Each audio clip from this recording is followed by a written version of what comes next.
Looking to change your brake master cylinder, it's really simple.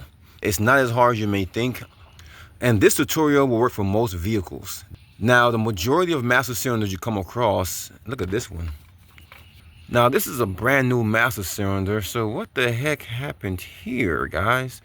Well, anyways, so most master cylinders are going to be the same. You're going to have the port here that goes to your brake booster. You're going to have an electrical harness that goes up to the brake fluid. This is what tells you that your brake fluid is low. And you're going to have 2 ports for your brake fluid. So the bigger port is normally going to be where your metering valve goes, or your proportioning valve. So this is a proportioning valve here.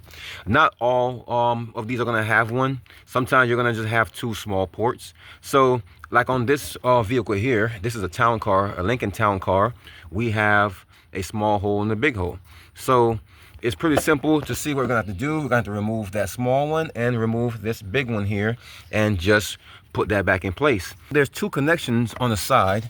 You can see these are just nuts holding this on. So believe it or not, once those nuts are removed, this thing just comes right off. So you have the 2 lines to be removed, the harness, and then you remove the 2 bolts, and then this thing slides right off. So when removing these brake lines, it's best to use these special wrenches. So these are line wrenches. They used to go around, they go over the line, and it still grips around the head almost all the way around. It's still not as strong as an all the way close around wrench, but it's still better than using the open end of a wrench. Like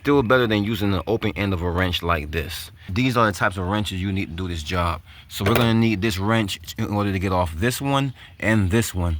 So the reason we're removing this one before this is if you try to remove this while this is on, you're going to just start to bend things and do damage. So we got to remove this one first, and then we'll be able to remove that one.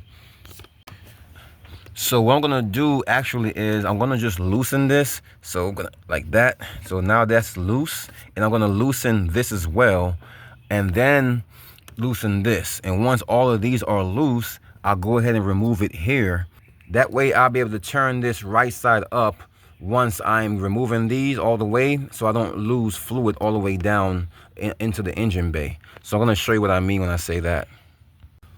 All right, so I have the harness removed as well. You can see it's real easy. Just push this clip down and you can pull that harness out.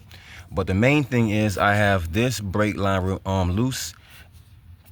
I have this brake line loose as well, and this proportioning valve is loose. So the only thing left to do is to remove these 2 nuts on the side, and we should be able to pull our master cylinder all the way out. So I'm going to use a 14 millimeter to get this off. It's a little bit of a deep socket, not too much. And I also have a swivel on here. Now you don't have to be this fancy with the drill and everything. You can just use a ratchet. So I'm just gonna use this for speed.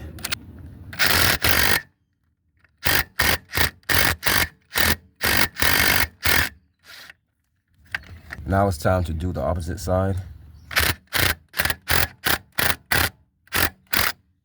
So there's a little black bracket down here that needs to be taken off before you remove the booster.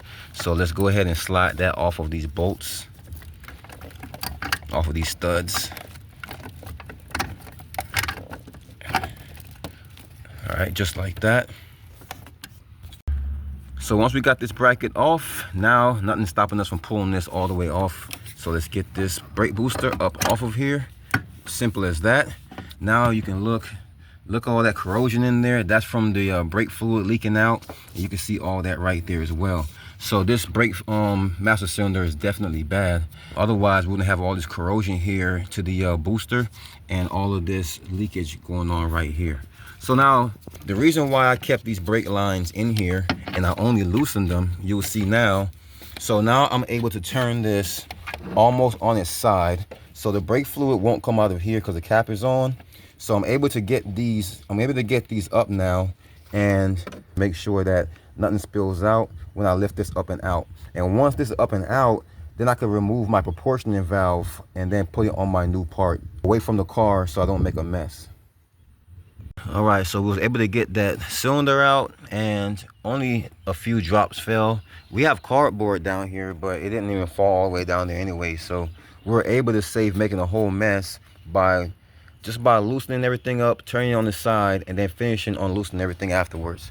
So you can see here now I can get this proportionate valve off. Remember, it's already loose, so I gotta do put my wrench on here and just finish getting that off. All right, so I got my proportionate valve in my new part a little bit. You can see the O-ring there. I wanted you to see it. So if your O-ring needs to be changed, put a new O-ring on here before screwing this in. All right, I'm gonna go ahead and tighten this all the way down now. So our brake booster is ready to go. So there's no need to put our brake lines in first because the brake booster is empty. There's no reason to worry about anything spilling. So let's go ahead and just pop that right on those two studs, just like that. So if yours had a bracket in front of it, it should look something like this when you're done. So now we can put our two nuts back on the outside and tighten them all the way down. All right, so I'm putting my lines on now that everything is secured to the booster. So I already have this one loosely in, and I'm putting this one here loosely in. And then I'm gonna use my line wrench, remember our 13mm line wrench, to tighten them all the way up. Let's do that. All right, so we got them tight, but not too tight, because we gotta come back and bleed these, and we gotta loosen them to bleed them. So we just got it tight enough so we don't release any fluid once we fill this up. So now it's a good chance to plug this harness back till it clicks on, just like that. All right, so let's go ahead and fill this with some brake fluid. All right, so we got our .3 brake fluid. So you could use a funnel, but if you're like me, you don't really need a funnel for this. Pretty simple. So we're gonna fill this all the way till on the side where it says max right there on that line.